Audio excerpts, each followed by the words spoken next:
Every month we do a shared story with Lake Norman Currents magazine, and for April we're doing a home and garden story. And we have Betsy Seymour from the Davidson Garden Club. She's vice president of the Davidson Garden Club, and she's going to talk to us a little bit about gardening in the Davidson area and their Davidson Garden Club. So thanks for coming on the show, Betsy. It's wonderful to be here. Maybe you could start by just giving a little bit of background on the club, and then we can talk a little bit more about other things going on in gardening in the Davidson. The Davidson Garden Club started in 1957. We have 35 members. We also have some members who are sort of on a retired status but still come to special events. I've been in garden clubs before, but this is a dynamic group of people. They love gardening, they love dirt, they love to share information about gardening. We have several big events that we sponsor every year. Probably our biggest event is the Davidson Garden Symposium, and it's held at Davidson College every year during spring break. Because we take over the Student Union building and the dining hall. We have national speakers come in, and we offer credits for people who are landscape architects and landscape designers. So there's very knowledgeable people that are there. The speakers run the gamut. There may be somebody who specializes in one special bulb like crinum lilies. This year there were a lot of people who talked about perennial gardens, artful vegetable gardens. We also have a book sale. There's a plant sale. They have yard art that's there. Do they have any gardening displays or? They have the garden sale is set up as a small garden, very artfully done. It's pretty. Some years we've done garden tours. Mid-March is not the best time. Since we've had snow the last 2 years for the tour, it's not the best time to do a garden tour, and it really ends up being a twig tour.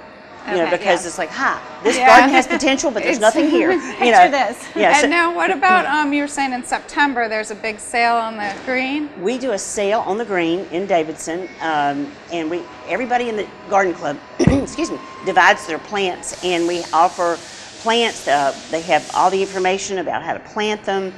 We usually do a bake sale too to raise a little extra money.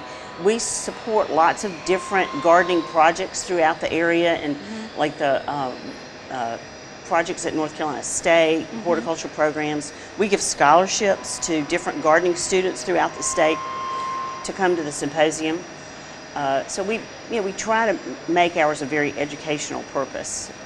So you have quite a bit of experience with gardening, and you've been in the area for a long time, so I'm sure you've got a lot of great gardening tips, and since we're into that season now, can you share with the viewers some of the things you would recommend or some of the tricks of the trade? I can tell you what I did wrong so you can know how to do it right. Thank you. I did what a lot of young gardeners do. When I started out, I would buy a gorgeous plant, and I'd go out and dig a nice little hole and plop it in there and watch it die.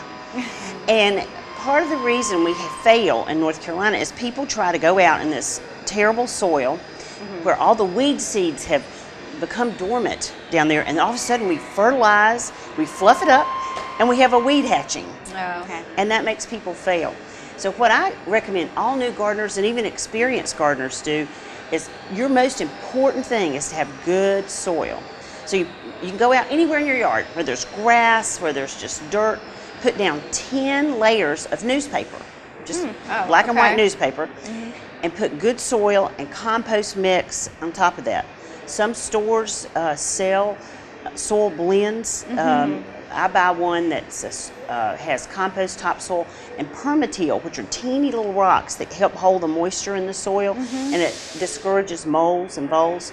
But you can put that on top of the newspaper about 6 to 8 inches, wet it, plant right then, and you're ready to roll.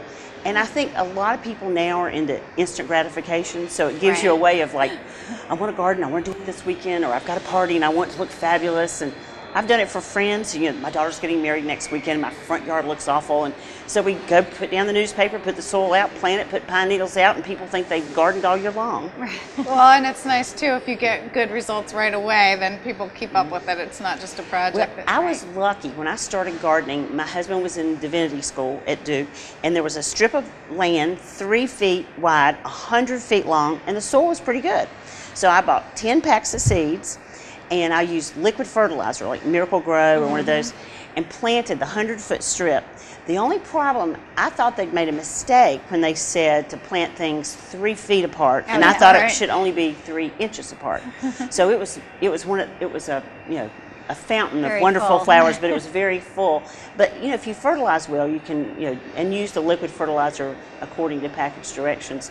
But I think one of the things I brought is tools. People start out with cheap tools from the dollar store. Right. They break. The dollar spot at Target. I've seen all the time. They get discouraged. Buy things that are good for your grip, good ergonomically. And I've had this one for 5 years. Okay. And the only thing is they do get lost in the yard of pine needles. So the brighter the handle, the better. Oh, that's a good tip. Yeah. Buy good gloves. Don't buy the dollar gloves. Buy the kind that have rubber at least in part of it. And you know, these are fairly new. Usually mine are so nasty we couldn't show them. Buy good clippers. You know, I have lots of different kinds of clippers.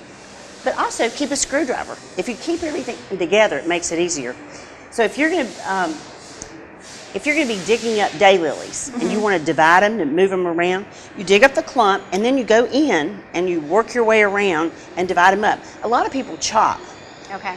But you're chopping the root and you're letting, you know, you're giving the chance for critters to, you know, go in. Okay. But you can, if you have chopped it, you can put Comet on there, and it keeps, excuse me, keeps it from getting, you know, messed up. But this will help you divide. You can take a big clump of daylilies and make eight different plants. Okay. So you can keep some, give them away. That's one of the most fun things I do in gardening is give plants away or garden for my neighbors, because a lot of them have little kids and they don't have time to garden. So I do perennial gardens in several yards up and down my street in Davidson and give things away all the time. I always get a good shovel that matches your height.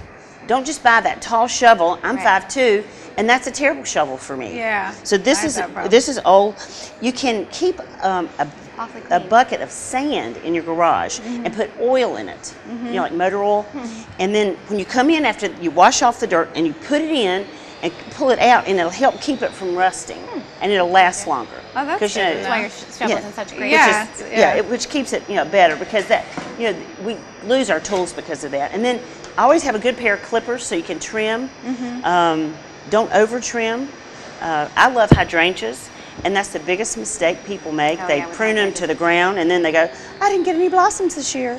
You know, use holly tone fertilizer. Only prune dead limbs.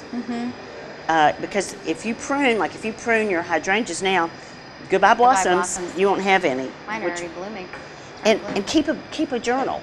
You know, this year if you planted certain varieties of perennials, you can even take those little tags that are on the plants and put them in your book and put what kind of fertilizer that you used, and you know, just measure your own success. Keep your own journal of what worked, what didn't work.